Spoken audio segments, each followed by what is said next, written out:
Today is my virtual trip to Japan. I've always wanted to go to Japan and learn about their culture. This is going to be my first experience going on a virtual trip and I'm really looking forward to it.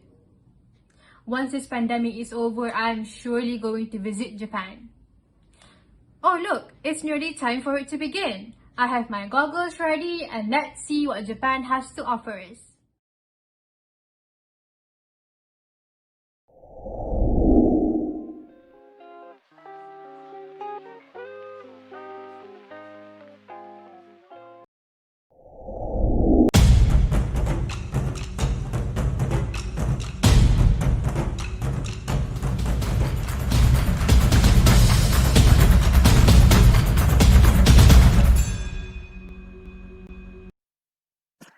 Hi and welcome to the virtual trip. Are you excited for the journey ahead? I hope so too. Without further ado, let us jump right in.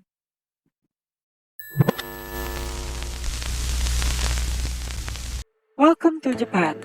Although virtually, you should take this opportunity to take a closer look at the traditional clothing the Japanese have. Should you find yourself in Japan one of these days, it would be a waste for you to not put one on, especially when Japanese traditional outfit is available to be rented for a day. Don't you think it would only make sense for someone to go sightseeing and visit historical places in Japan while wearing the appropriate clothing? This way, you can gain the full experience. Well, first, let me introduce you to the national dress of Japan, which is known as kimono. The kimono dress used to be worn by the Japanese on a daily basis. Nowadays, it is mostly worn when they are going to formal events. It is extremely rare now to see someone wear the kimono as an everyday clothing, since it is not cheap as well as difficult to wear, although it is not a rare sight to see some being worn by people on the streets. If you do see someone wearing a kimono walking around in public, that person would most likely be an expatriate or a tourist. You should know that the Japanese people take much pride in their national clothing since it represents their nationality. For your further information, in Japan, it is estimated there are around 200,000 festivals, which is in Japanese called matsuri. Now, the Japanese clothing plays a big part when it comes to Japanese festivals. It is common to attend a festival wearing a traditional Japanese outfit. For the ladies, you should wear a yukata, known as the summer kimono, that is made of hemp cloth or cotton. So, no need to fret about being hot during the summer when wearing this clothing, since the material will surely keep you cool. Also, the yukata is much easier to wear than a regular kimono and easy to walk around in. This way, you can enjoy the matsuri to your heart's content. As for the gents, they also have their own yukata, which is called jinbei. Jinbei are less colorful and either have simple patterns or really flashy ones such as Japanese demons or dragons. Jinbei consists of a top and shorts that are mostly made of cotton to cool you down in the summer breeze. The more traditional jinbei has a stripe pattern with a simple color such as black, gray, or brown. Since the yukata does not have any pocket, you should consider getting an accessory to go along with the yukata, which is a kinchaku. It is a small Japanese drawstring bag made of hemp fabric, cotton, or recycled kimono cloth. To make sure you look fashionable when going to the festival, you should buy a kinchaku with the same pattern as your yukata. It is easy to carry around. Just tie a bow knot to close the bag and carry it by its string. Oh, not to forget, there's also the uchiwa, a round paper fan, or a classy sensu, which is a folding fan. One of these two can also be added to your yukata look. You can tuck either your uchiwa or sensu in your obi, which is the yukata belt when the fan is not in use. But wait! You should take the patterns into consideration when choosing a kimono. There are multiple kinds of patterns and motifs when it comes to kimonos. These characteristics symbolize different meanings, and the Japanese love to incorporate nature motifs into their traditional clothing. Take this one for example. The chrysanthemum symbolizes family, so it is one of the most common flowers incorporated into the kimono. Since the weather is a bit chilly nowadays, You should consider a kimono with either bamboo branches or pine tree printed on it, since these patterns represent the winter season. The Japanese people wear their traditional clothing with these patterns to events during the cold season. Interesting, isn't it? To represent the spring season, they have kimonos with patterns such as the plum flower and cherry blossoms. Well, it makes sense considering spring is the season where flowers bloom.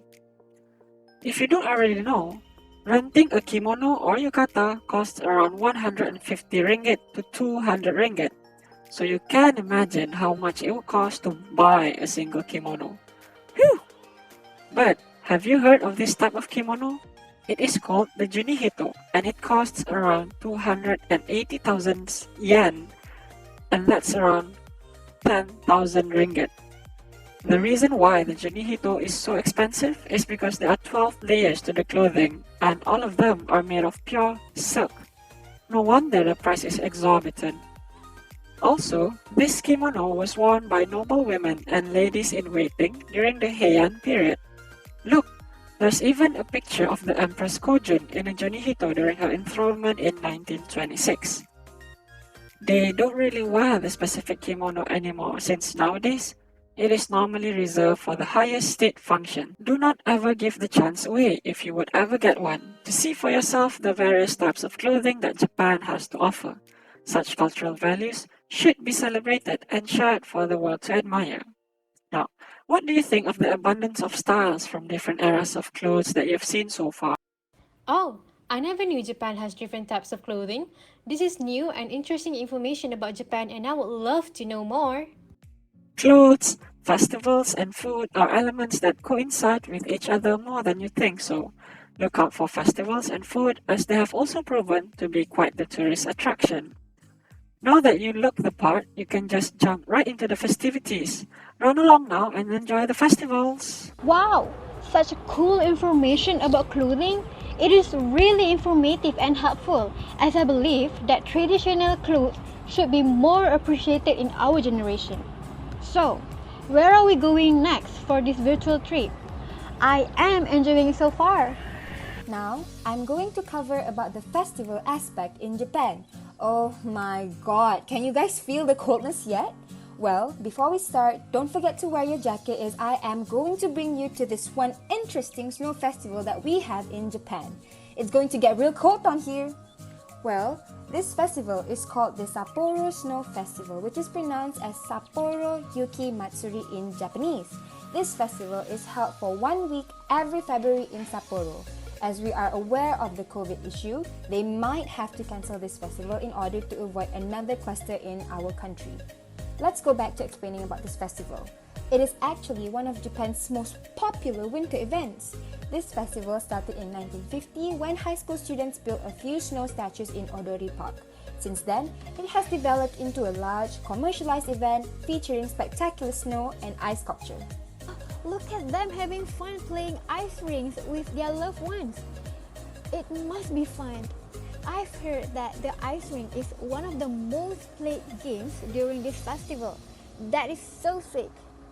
Actually, whenever they are handling this festival, it is a must for them to play the ice rinks with their loved ones.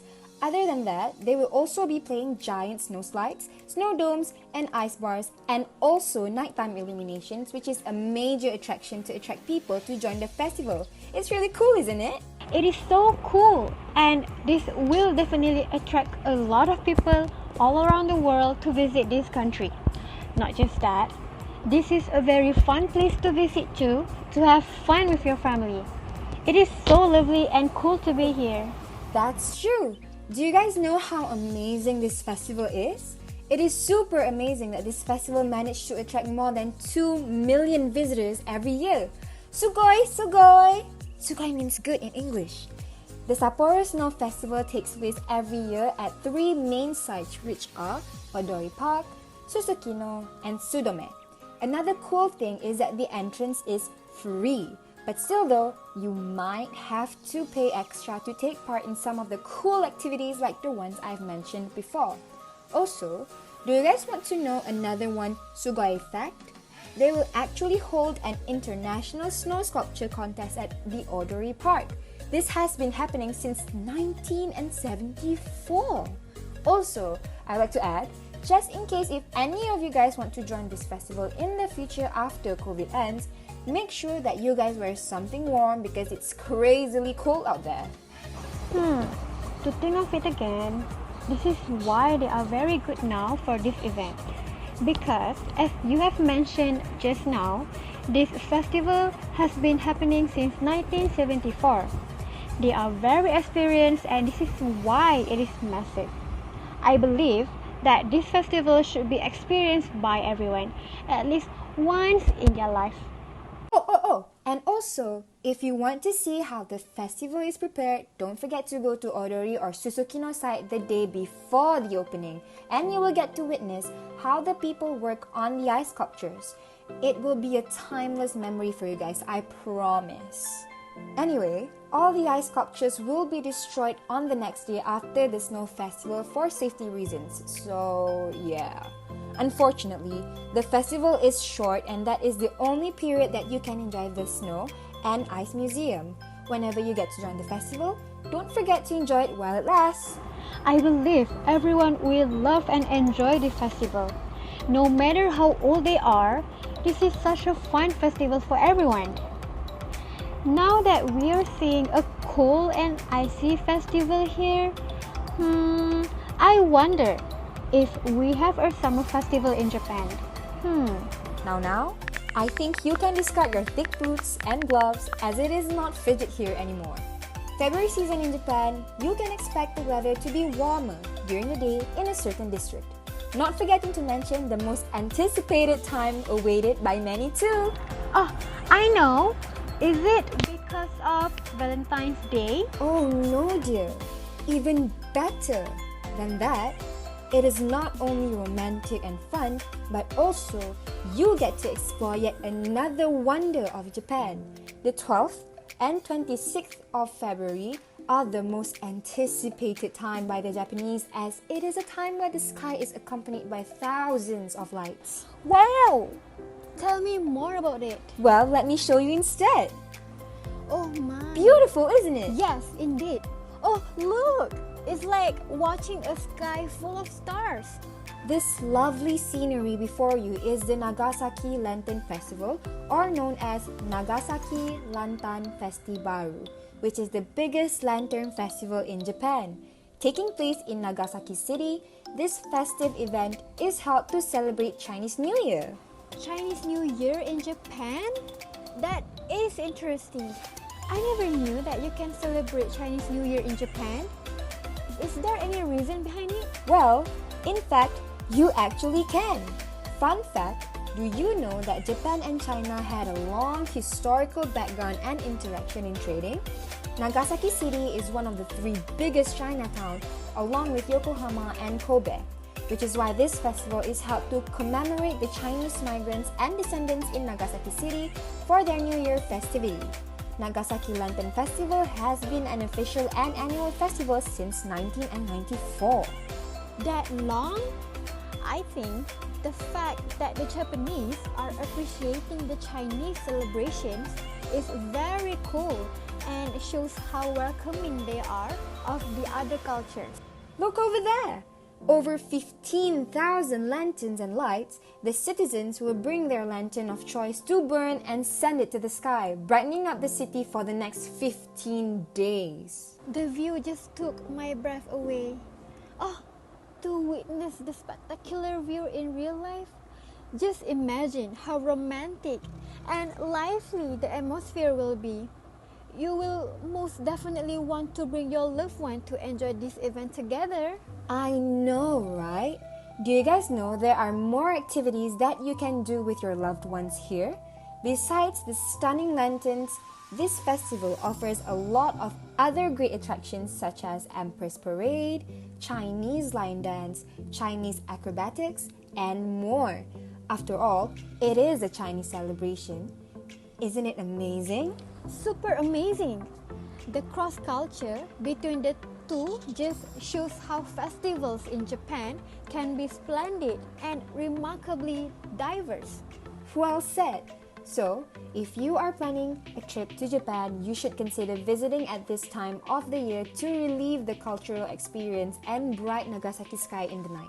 Definitely. Sign me up already. As much as I want this to last, unfortunately, we are done for the day.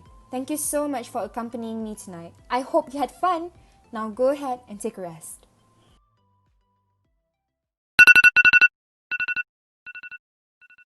Fuad, wake up. It's the second day of our trip in Japan. Come on, get up.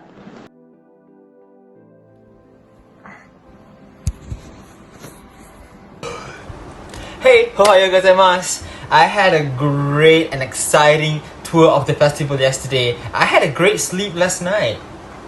All that exploring must have left you feeling famished. I guess now it's time for the most anticipated part of the virtual trip, the famous Japanese food. Let's go.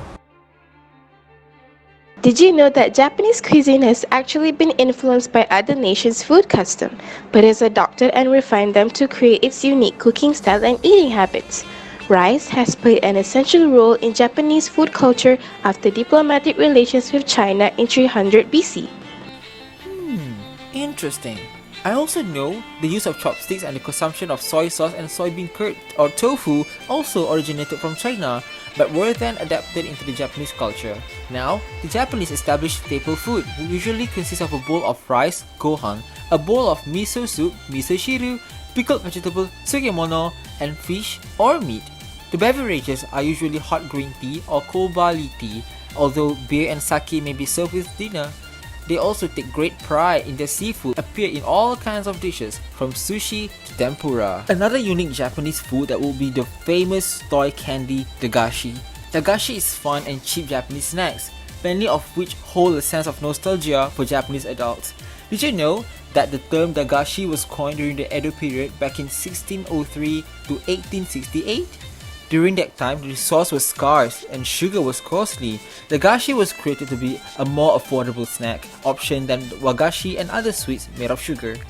Although the name is slightly similar, do not be fooled as to think that wagashi is the same as dagashi. This is because dagashi is more of a modern Japanese cheap candy, while wagashi focuses more on traditional Japanese candy. For your information, Japanese DIY candy could also be categorized under dagashi. For example, the Yaukin Chewy Grape Taffy Candy or the Kabaya Juicy Colorful Candy Ball Lottery Machine. DIY candy is known for its uniqueness due to its fun and mind-stimulating aspects for a reasonable or low price. Although it seems like it focuses more on children, this type of candy is popular among the adults too. There are tons of examples of candy's fun packaging advertisements. One of the most popular marketing figures in Japanese candy is a bird named Kyoro-chan, where he graces the boxes of the Japanese candy chocoballs, which is extremely popular among the Japanese.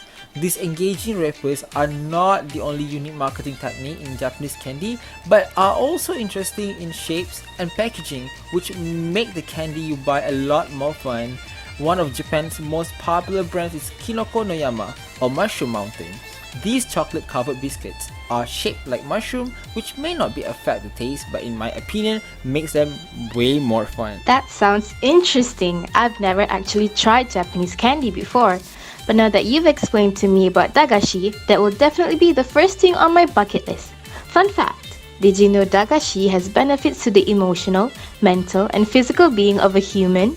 Although it seems as if it is just a fun candy, it can help reduce stress, boost social skills, and be an alternative to coping and distracting themselves from negative feelings. This is because the candy is incorporation of eating while boosting your brain stimulation with the fun activities or aspects of the candy. What about the famous Wagyu beef? I've heard a lot about it from my friends that it is one of the must-tries when we come to Japan. I researched about it and realized that the word Wagyu itself is the Japanese word for Japanese cow. At first, I thought it was just another ordinary beef, so I said to myself, it's just a beef, how unique can a Miyabi be? But after looking more into it, I finally understand that it is pretty unique. Well, think of your average piece of steak. Chances are, it'll have a fat cap on its outside. With Wagyu, the cow metabolizes the fat internally, so it's integrated within the muscle.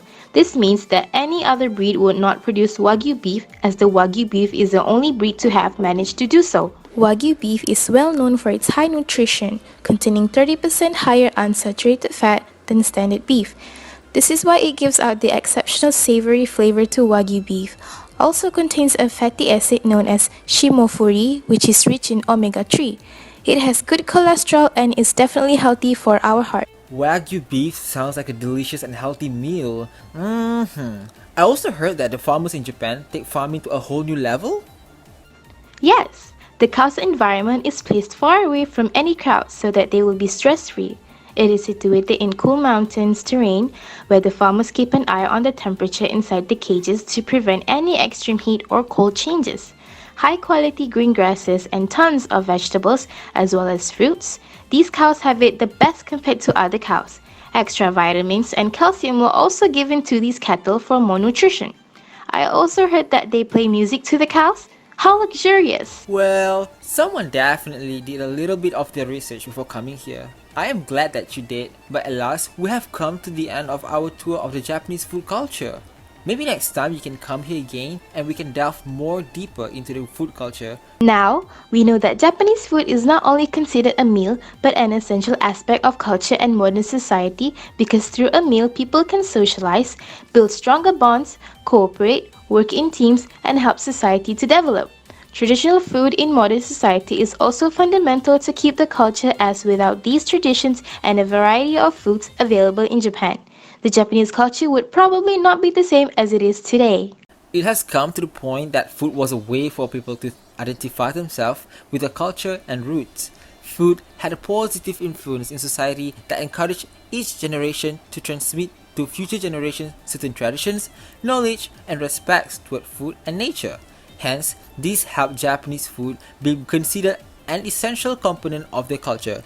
Therefore, it must be protected as a world heritage. That was some good food, wasn't it, Fuad? Wow, never tasted anything more mouth-watering. So, what's next? Now that we're full, let's move on to the next agenda. So you styled, you danced, and you feasted. As tired as you may be, it would be incomplete to jump to your slumber without good night stories from Japanese literature. Dare I say, Japanese literature offers not only to you, but to the whole world, complex and delicate art of storytelling. Through the unique way of crafting anecdotes, these talented Japanese authors could tap into your soul and liberate your vehemence. From the classic wonders from the 20s until the ultimate excitement of the modern mangas, the choice is almost infinite. The question is not where you should start, but when should you stop? Would you pick a book for your night reading? Ah, I see, you're a man of culture. A bungo or kobu, the classical language of Japanese literature. This literary form was widely used in this nation, but as time passed by, the Japanese language has changed significantly. Until the age of 1900s, this classical language hadn't been used as a way for communication. Regardless, bungo or kobun is worth learning to profoundly appreciate the Japanese classic masterpieces. Do you know that this style of writing dominated the nation's prose and poetry from the Heian period until the Meiji period? Let's see the title here, No Longer Human, by Osamu Dazai, published in 1948. A masterpiece indeed, the second best-selling novel ever in Japan. Strap into the roller coaster of emotions as you will dive into the elegiac first-person narrative of Oba, from his childhood to his late 20s. This novel is parted into 3 memorandums, with each one carrying the melancholic and tragic events of the main character's life. I would advise you not to be too emotionally attached to the story, as the story is undoubtedly heartbreaking. Perhaps a lighter reading, presenting in praise of shadows, by Junichiro Tanizaki with only 73 pages. This piece is depicting the author's view on the Japanese aesthetic and how irritatingly contrasts with the acceptance of West civilization. Too much of a documentary? Alright then, let's take a look at Lips Too Chilled, a collection of fine haikus by the most famous poet of the Edo period by Matsuo Basho, the greatest master of haiku.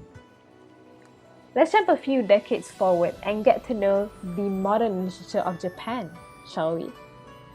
How about a new approach? Instead of naming literary pieces, let me recommend you an author, though I bet you've heard his legendary name, Haruki Murakami. Haruki Murakami is considered one of the most iconic figures of Japanese modern literature. His works are critically acclaimed not only in Japan but also in the eyes of the world, for he has won a lot of awards like the Franz Kafka Prize, the Frank O'Connor International Short Story Award, and the Jerusalem Prize. Dare I say that he is one of the most talented, breathing novelists in Japan and beyond. His recurring genres of choice are loneliness, alienation, and nihilism. An ironic thing about this writer is that he had never planned on being a writer until he almost reached his 30s.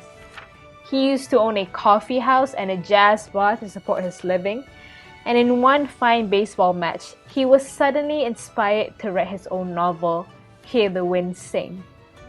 He participated in a writing contest dedicated to new writers and won first place. He gained confidence in writing and wrote a sequel entitled Pinball 1973 and won the Akutagawa Prize for it. To complete his trilogy of The Rat, he ended it by writing the final sequel, A Wild Sheep Chase. The dominoes fell relentlessly onto his success since. Then, he ditched his coffee house and jazz bar to focus more on his writing career. Some of his works were adapted to plays and films. It looks like the sinking sun isn't the only one who contributes to this dim night. The nihilism theme of Bungo and Haruki play a huge role as well. Say, let's enlighten this evening with some fun mangas. Mangas are comic series originated from Japan, and it has gained popularity worldwide and contribute a lot in Japanese publishing industries. This literature has every genre, from comedy to detective to fantasy to horror, just name it. How about we get into the colorful adventure of the filthy pirates in One Piece? This manga revolves around Luffy, who gained an incredible elasticity superpower after eating the mysterious devil fruit. This manga series has close to 1,000 chapters and is finally approaching its final arc. Next, let's get to know Slam Dunk, one of the best-selling manga series in Japan. It features a basketball team in Shohoku High School. We'll get to know Hanamachi Sakuragi's adventure in learning to love the sport as he is a natural athlete. To keep up with the recent trend, I would highly recommend the Demon Slayer manga, which revolves around Tanjiro Kamado, who became a demon slayer after his family was killed by a demon. Follow his adventure as he finds a cure for his only living family, his sister, from the demon curse.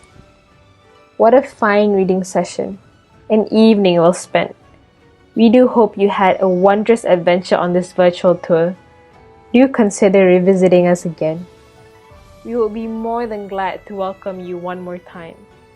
This nation of the rising sun wouldn't be complete without you shining in it.